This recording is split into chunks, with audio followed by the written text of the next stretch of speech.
Hey there, how we doing, Golden Bears? I hope you're keeping it classy. I know you always do. Today we're going to take a look at New England, the colony just above New York. And how did it become founded? What was the purpose behind it? And what does their legacy mean for us today? So with that, I'd like to dive in and start with a story. Many years ago, it must have been 1999, 2000, somewhere around there, I was invited to go on a trip to Nigeria, to this town called Jos. It's kind of in the heart of Nigeria, and we were there kind of acting as representatives of a large church up in Sacramento area that has funded a hospital for families with AIDS, and especially women with AIDS, and how they're trying to take care of their children and their families. And there was this thing called PEPFAR, where George W. Bush, number 43, had passed billions of dollars of US dollars to go and help give these women medicine to help subside the effects of AIDS on them. And essentially, if you stay on that medication for life, that these side effects will never materialize, and for sure avoiding death, and thus leaving hundreds of thousands of children effectively without a mother. So it was an amazing experience being there for close to 10 days, partnering with the local nationals there and partnering with the doctors and the nurses there in the hospital and the clinic. It was very powerful, moving experience. Well, on our final night there, we were staying in this cool, large, rather compound, I guess you would say, and Jos was kind of dangerous, so everywhere we went, we always had some sort of military transport taking us back and forth. But in this compound, they wanted to serve us dinner, and the dinner was chicken and potato salad and some fresh fruit, and just marvelous. I forget what kind of beverages we had there, probably some sort of a great kind of I forget, it was like a soda pop that had quinine in it, like a thing to help malaria. But the meal was great.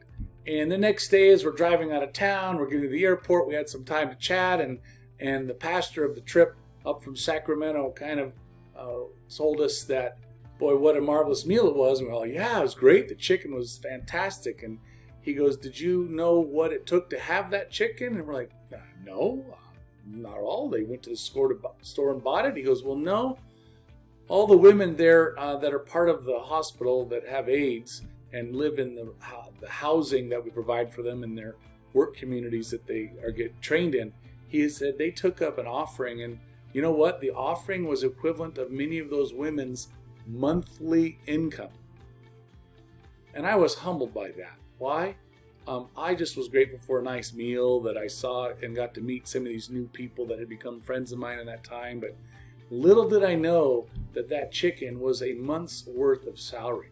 I can't think of any meal that I've had that was a month's worth of salary, and the sacrifice that it took. Well, I think that's going to kind of trickle in that message that as we discuss who the Pilgrims were, who the Puritans were, and their religious fervor in starting their colony, you're going to also discover that they have an economic aspect to them that is kind of conflicting. And I share that with you is because I can't imagine a whole lot of churches here in Temecula or the greater Murrieta area, Inland Valley, etc., that kind of see the value of suffering and the importance of that for the church to be seen as a servant rather than one that is to be inflicting pain. So I share that story of Jos as just an idea of how an amazing group of people, despite a broken country, still find hope and make tremendous sacrifices beyond their own economic good and beyond their own economic gain. So that leads us then to discuss this quote by William Bradford and about their landing essentially of 1620 there in Plymouth, there in New England. He says, thus out of a small beginnings greater things have been produced by his hand, God's hand, that made all things of nothing and gives being to all things that are. And as one small candle may light 1,000, so that light here kindleth hath shone unto many, yea, in some sort to our whole nation. William Bradford, I think he spoke 4 or 5 languages and read the same 4 or 5 languages. He was elected as their leader annually over 30 times. His influence is undoubted. And it was his influence that I'm sure had tremendous influence in the writing of this famous thing that we'll talk about in class, The City Upon a Hill, and where we're supposed to be lights to the rest of the nations around us. So were they really lights? Were they really just separatists trying to avoid any sort of religious tension? Or were they actually kind of rather cruel and economically driven and could care less with those kind of around them?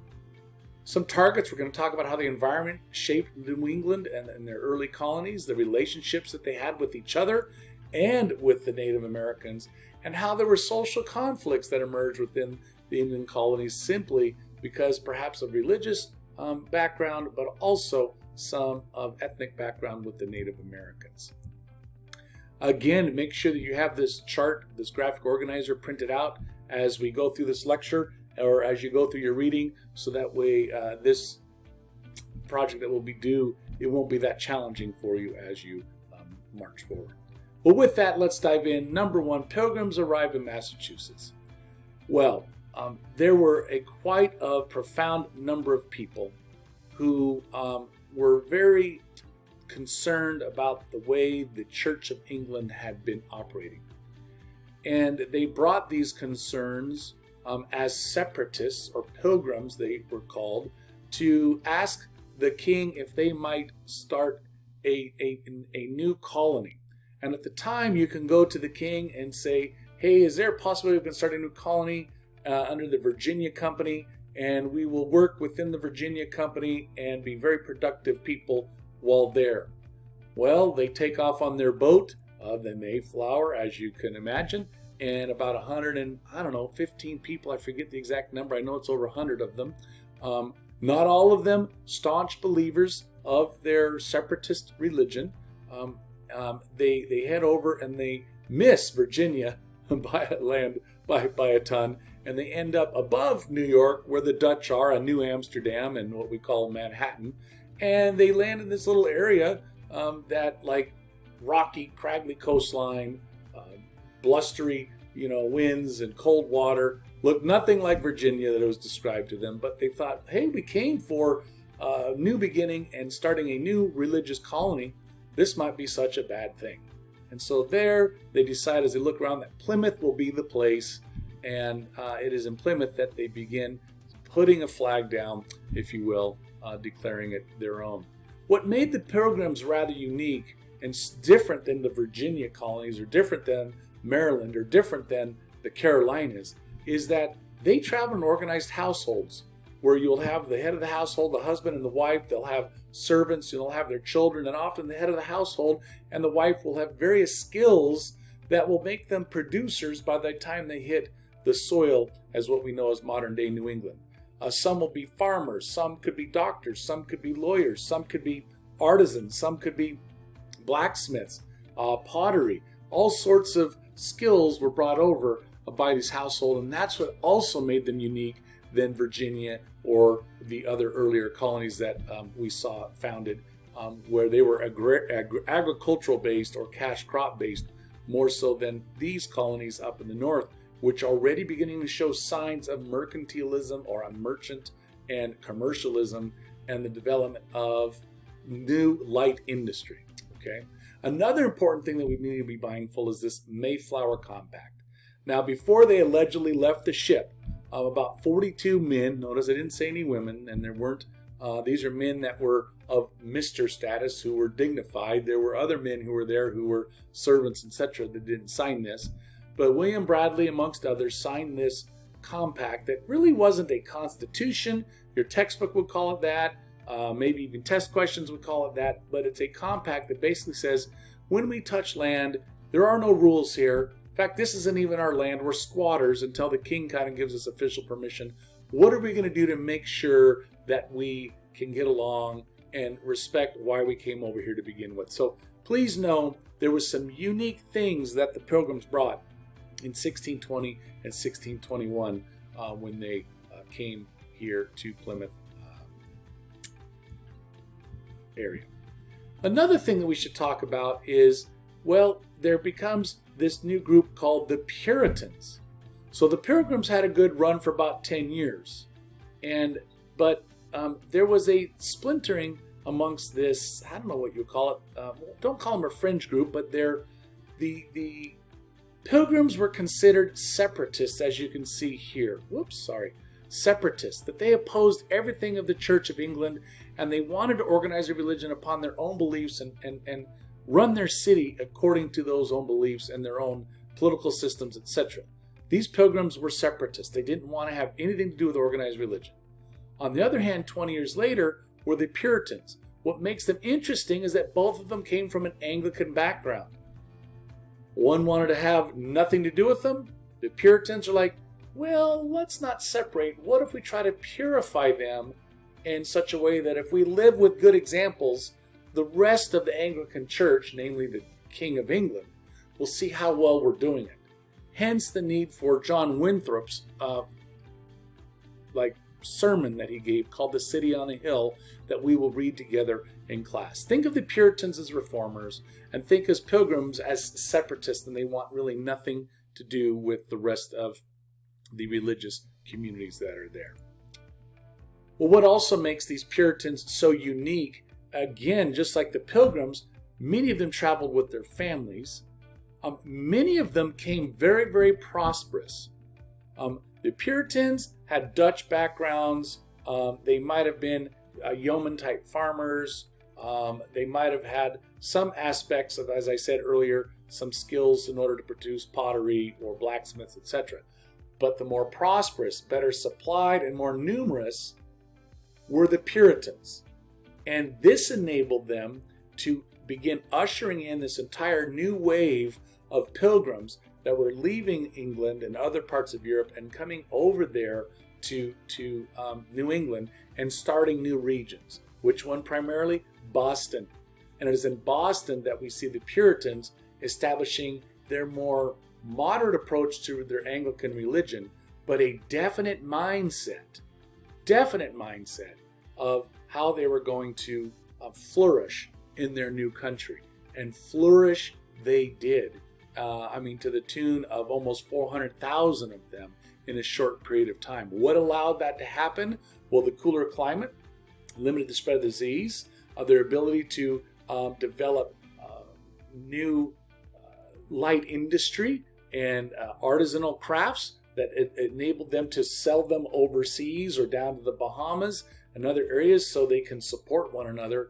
This led to a rapid growth of their economy. In class, we're going to talk about the difference between the Puritans and the Jamestown. What a great compare and contrast type of thing that we can do. And continuing on, we need to be mindful that the Puritans developed this idea of a self-governing colony. And they established very staunch rules as to the male of the household. They kind of became elders, if you will. And then the women had specific roles and how they did things, and the children and so on. What made them unique, and I guess I'm jumping ahead to here, is that the Puritan life was centered on community, where each person was kind of culpable for how your neighbor's spiritual well-being is, their salvation, and also kind of cool is that they would share one another's,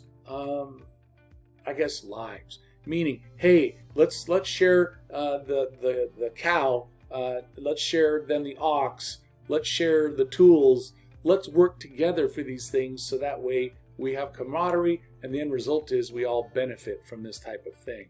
You say, well, how is this possible? How can the Puritans grow at such a great length and in such a short amount of time? Well, simple. The Native Americans who were there, I forget, I'm drawing a blank on the names of them right now. I'm sorry, there's so many of the names floating around. It'll come to me, obviously, after I quit recording. But they had died off, almost 90% of them, because of the Columbian Exchange. What had they done? They were farmers themselves. So around Plymouth, they'd already cleared away the forests and enabled the colonists, initially the Pilgrims, to move right in and boop, boop, boop, boop, plant their corn and their squash and other things. And this gave them a definite heads up. Another thing that was unique is as the Puritans kept growing and expanding, the further they went out into the countryside, yes, there were natives there, but they weren't as numbered as they would have been if they landed there before the Columbian Exchange had wiped them out due to his pestilence, etc. So there will be conflict, but at this point, let's be mindful that it's very easy to grow and expand during that time. Here's an example. I'm sorry about it being rather blurry, but you can see the different parts of England where the Puritans and eventually, and initially were the Pilgrims, where they had come from. But notice quite a few of them, 20,000 come to New England, 5,000 down to Virginia to go work there in the tobacco areas. And then look at this, quite a few of them heading to go work and helping manage at the places in down Barbados and the West Indies there that were part of it. So a huge migration of we like to call Puritans, taking their faith, but also their economic fervor and their desire to improve themselves and those around them. What made this society so unique is this ability to anglicize them, meaning cookie cut how it works. Meaning the father does this, the mother does this, the children do this, the father works out on the farm, the mother works inside the house while she makes candles and cheese and jams, etc.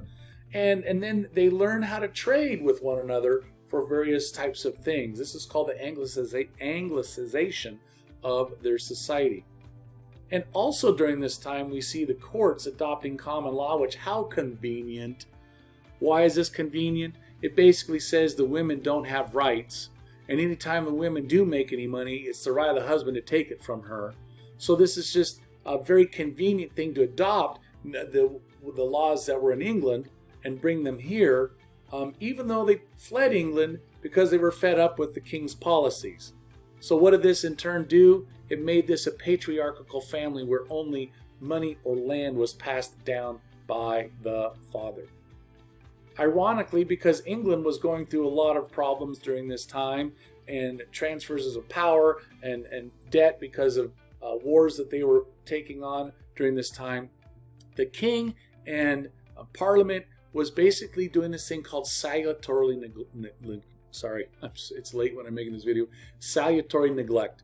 And this is the essence of basically saying, we're going to leave you on your own to do your own thing. That's like when you're younger, not too young, but when your parents left you to go out on a date and you stayed home by yourself for the first time. Okay, I wouldn't call that neglect, but you basically had to make choices on your own, and hopefully you made good choices while you did that.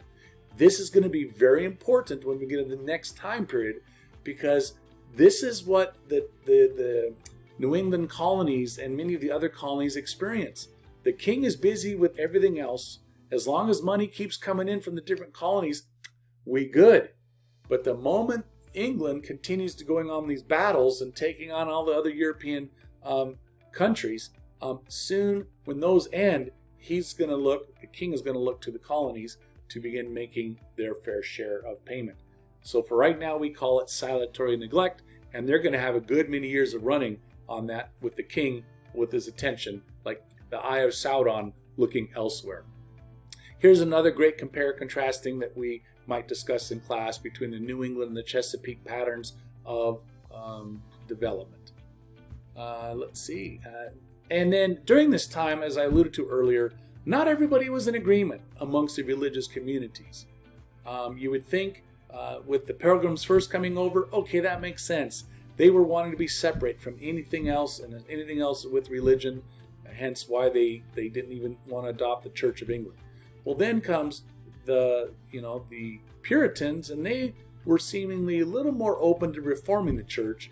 Well, that didn't seem to kind of go far enough. Along comes this guy named Roger Williams, and Roger Williams kind of begins criticizing the Puritan church for not being pure enough and dismissing the role of church in England and the influence the king has over all of their things. Williams is rejected for his teachings. He says, fine, I'm going to go to this area a little outside of here called, well, now modern day Rhode Island, and he names this town called Providence. And interestingly enough, Providence allows all sorts of people to live there. This is a very open religious community, the Quakers, the Baptists, even Jews. The first time Jews have been explicitly and overtly welcomed to come to America. What did the Puritans label Roger Williams and his new town of Providence? A cesspool of humanity. What was significant about this are two things: religious freedoms, and the second thing that Roger Williams did in this Rhode Island new colony, if you will, church and state were separated. He was fed up with how they did things up in Boston, how they did things up in Plymouth, how the Puritans and then eventually how the Pilgrims and then the Puritans ran things. He thought it's healthy to have religious leaders and political leaders be separate during this time. Here's a picture of Roger Williams engaging with various followers as they're following him to find the region of Providence there. There's another gal that emerges during this time who just is not in the cookie cutting type of person. This is Anne Hutchinson. She began as a very outspoken married woman with children, began to recognize that preaching shouldn't only be left to men. In fact, she had a very strong sense of God's calling, and I guess you would call it the Spirit of God flowing through her. And as she shared, she talked about something that was quite radical, that was very similar to Martin Luther King, and that God's grace alone was enough to ensure salvation. And that, that's enough. You don't need to do good works. You don't need to pay your indulgences like the Catholic Church was doing at the time. You don't need to pray before a priest. That God's grace was sufficient during this time. And she had tremendous amount of people who spoke out against her on this, and they called it basically sedition. Like she was telling that, going completely against the king and his Church of England, and she was also going against the Pilgrims and the Puritans idea that only the men should have a chance to speak openly and publicly about things. What happened to her? She's banished from the Massachusetts Bay Colony, but that's okay. She doesn't mind. She heads down to Rhode Island. Why? Because Roger Williams will be there to accept her, and he didn't see her as a threat, and to her whole idea that established authority should be challenged within the churches. Well, there were some challenges also, not just amongst the religious white element, but there are some challenges taking place amongst the Native American population. So the first one is the Pequot War. Remember, by the time the Pilgrims have arrived, almost 18 to 20,000 of them had descended in an area where not 10 years prior, there were barely 100 plus people. This is a tremendous shift, not only in power, but also on the resources that are there. So the Pequots were seen as a possible potential threat. And this is unfortunate because here the religious people, the Puritans, saw them as a threat, and so what they did is they teamed up with another band of Indians that are nearby who obviously wanted to vanquish the Pequot tribe, and they went and found their major epicenter, found where they were, lit to fire all of their tents, their wigwams, and as people fled the wigwams, they sat there with muskets and bow and arrows and killed over 400 plus men and men that were there, and if any women and children survived, they were also killed and decimated during that time. Why was this good? For the English settlers, that mean they had more land and they didn't have to fear Native Americans might, whack them with a bow and arrow or come shoot a musket at them in the middle of the night and eliminate that threat. Well, not to be forgotten and outdone, you have almost at the same time, there's this chief. His name officially was Metacom, but the locals called him King Philip. And Metacom recognized that if we don't rally with other tribes, and if we don't come together and join in with like the Iroquois nation, which they did, and where there were six Iroquois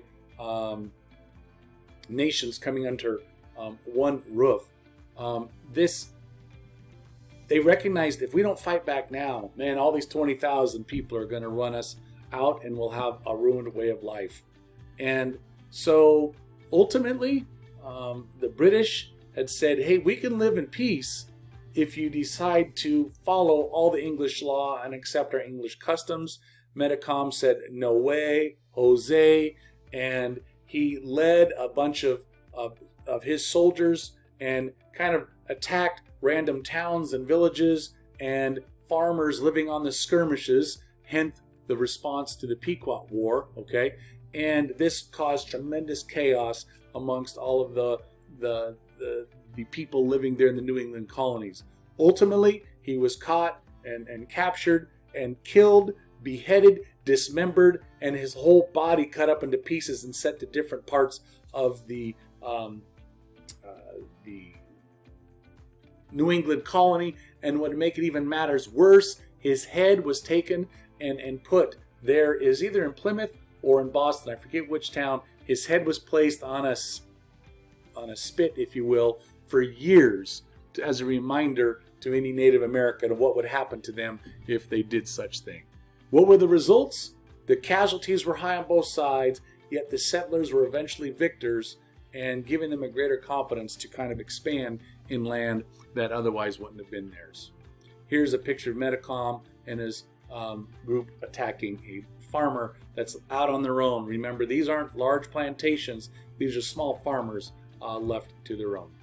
You're doing well. So what does this all mean at the end of King William's War? Well, tons of money to fight off these skirmishes. Pequot's War, King Philip's War, King William's War. It's going to create a kind of burden on the colonial system.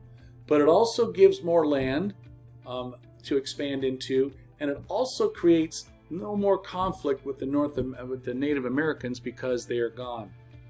But these anxieties emerge during this time of witchcraft and population boom and this battles of inheritance and stuff. And so we begin seeing some internal conflicts taking place between this.